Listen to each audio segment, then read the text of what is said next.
တနင်္သာရီတိုင်းဒေသကြီးလူငယ်ရေးရာကော်မတီအားကစားနှင့်ကာယပညာဦးစီးဌာနနှင့်ပညာရေးဌာနတို့ပူးပေါင်းပြီးနွေရာသီအားကစားတင်တန်းများဖွင့်လှစ်ခဲ့တယ်လို့သိရပါတယ်။တမျိုးသားလုံးကျန်းမာတန်ဆွမ်းပြီးကိုယ်လက်ကျန်းခိုင်အတွက်အားကစားနှင့်ကာယပညာဖြင့်အကောင့်ထဲပေါ်ဆောင်ရွက်လျက်ရှိသလိုအားကစားလုပ်ငန်းများကိုတမျိုးသားလုံးလူမှုလှုပ်ရှားမှုအသွင်ဖြင့်ဆောင်ရွက်လျက်ရှိရာတမျိုးသားလုံးရဲ့ကာယဉာဏ်နာဇာရိတဘတ်စုံဖွံ့ဖြိုးတိုးတက်လာစေရန်မိမိဝါသနာပါတဲ့အားကစားနည်းများကိုလေ့ကျင့်လိုက်စားခြင်းဖြင့်အမျိုးသားအားကစားအဆင့်အတန်းတိုးတက်မြင့်မားလာစေရန်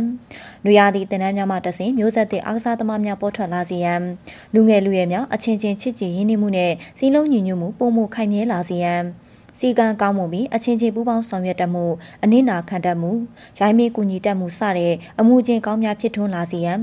လူငယ်လူရွယ်များနွေရာသီကျောင်းပိတ်ရအားလျက်များအားအကျိုးရှိစွာအသုံးချတတ်စေရန်နှင့်အားကစားကိုငယ်စဉ်ကတည်းကစနစ်တကျတက်တည်နားလည်လေ့ကျင့်လာစေရန်ရွယ်ပြီးအားကစားတင်တန်းများဖွင့်လှစ်သင်ကြားပေးခြင်းဖြစ်ပါတယ်